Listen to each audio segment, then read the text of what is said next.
राधे राधे। चलिए देख लेते हैं नव वर्ष 2026 मिथुन राशि के जातकों के लिए कैसा रहने वाला है। तो मिथुन राशि के जातकों के स्वास्थ्य के बारे में, रिलेशनशिप के बारे में, करियर, व्यवसाय, जॉब, वो जो भी करते हैं उसके बारे में, और साथ ही साथ 2026 में उनके कंफर्ट जोन कैसे रहने वाले हैं, यानी ज़िंदगी में कितना आराम रहने वाला है। तो सबसे पहले देखते हैं मिथुन राशि के जातकों का जो 2026 है उसमें हेल्थ कैसा रहने वाला है। तो देखो, कार्ड्स ये कह रहे हैं, बहुत ही स्पष्ट रूप से कह रहे हैं, अगर अभी तक आपको कोई समस्या चल रही थी, कोई परेशानी थी जिसको लेकर आप जूझ रहे थे, तो ये समस्या 2026 में पूरी तरह से ठीक हो सकती है। तो ये आपके लिए बहुत अच्छी खबर है। लेकिन ठीक कैसे होगी ये समझना है। कुछ बातें हैं जो आपकी ना रिपीटेडली पैटर्न्स हैं। अब चाहे वो आपकी ईटिंग हैबिट्स को लेकर हो सकते हैं, आपके इमोशनल बैगेजेस हो सकते हैं, तो उन पर आपको ध्यान देना है। उनको आप रिपीट नहीं करेंगे। जो इमोशनल बैगेजेस हैं उन्हें छोड़ दीजिए। जो भी बातें आपके मन के अंदर बहुत गहरी दब गई हैं उनको लेट गो कर दीजिए।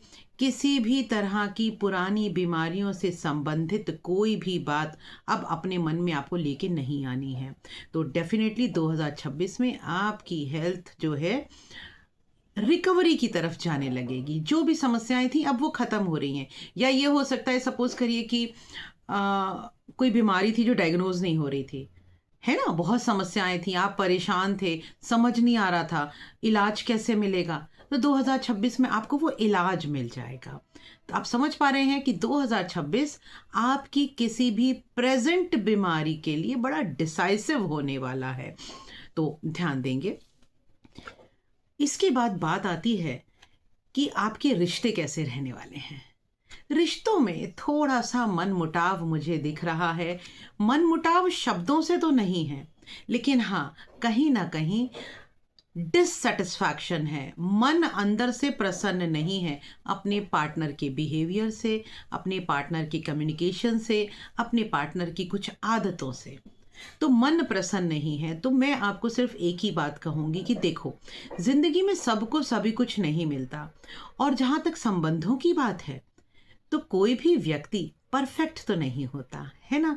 तो आपका जो भी पार्टनर है उसकी जो भी आदत, बात, चीज़ आपको समझ नहीं आती। एंड बहुत क्लियर कर दूं, यहाँ पे सिर्फ लाइफ पार्टनर, गर्लफ्रेंड, बॉयफ्रेंड की बात नहीं, कोई भी संबंधों की बात है। जिस संबंध को लेकर आप टेंस्ड हैं, तो आपको यहाँ समझना होगा कि nobody is perfect in this world.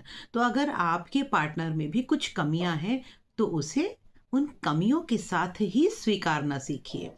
परमात्मा का शुक्र अदा करना सीखिए। ये 2026 बार बार कह रहा है, आपको परमात्मा का शुक्र अदा करना है कि आपकी ज़िंदगी में ये स्थितियां हैं। हो सकता है इससे भी बुरी हो सकती थी। लोगों के पास ये सब कुछ नहीं है जो आपके पास है, क्योंकि मुझे दिख रहा है आपके पास है तो सब कुछ, लेकिन फिर भी कोई ना कोई चीज़ को लेकर आपके मन के अंदर दुविधा बनी रहती है। काश ये भी होता, काश ऐसा भी होता। तो ये जो काश है ना, ये सबका पूरा नहीं होता। तो परमात्मा का शुक्र करना सीखिए। रही बात आपके करियर की, तो देखो 2026 में बहुत अपॉर्चुनिटीज़ हैं, बहुत काम है आपके पास। डिफरेंट टाइप के आपके ऊपर काम है, लाइक एक के बाद एक के बाद एक काम आते ही चले जाएंगे। हाँ, अगर आपके मन में कुछ ऐसी बात थी कि आप किसी चीज़ को स्टार्ट करना चाहते थे, कोई प्रोजेक्ट लॉन्च करना चाहते थे, तो उसमें अभी डिले होने वाला है, क्योंकि मुझे शनि दिखाई दे रहे हैं। तो आपके करियर के हाउस में चूंकि शनि का प्रभाव ज़्यादा दिखाई दे रहा है, तो अभी कोई भी आपका कार्य अपनी मंजिल तक तो नहीं पहुंचेगा, अपने मकाम को हासिल तो नहीं करेगा, लेकिन उस दिशा में आपके प्रयास अनवरत चलते रहेंगे और चलते रहने चाहिए। कंफर्ट जोन एक्सीलेंट है। एक्सीलेंट होने का मतलब क्या हुआ कि इसका अर्थ यह है कि 2026 में पैसे की कमी नहीं है आपको। क्योंकि हम सबके मन में जो एक टेंशन आती है ना, वो यही आती है कि पैसों से संबंधित दिक्कत तो नहीं आएगी, तो बिल्कुल नहीं आएगी।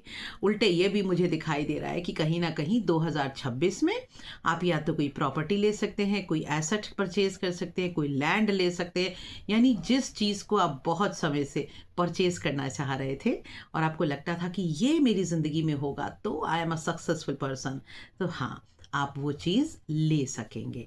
तो ओवरऑल मिथुन राशि के जातकों के लिए 2026 अच्छा है, कोई ज़्यादा समस्याएं नहीं है, क्योंकि आपकी बीमारी भी एक डिसाइसिव एंड पर आ चुकी है।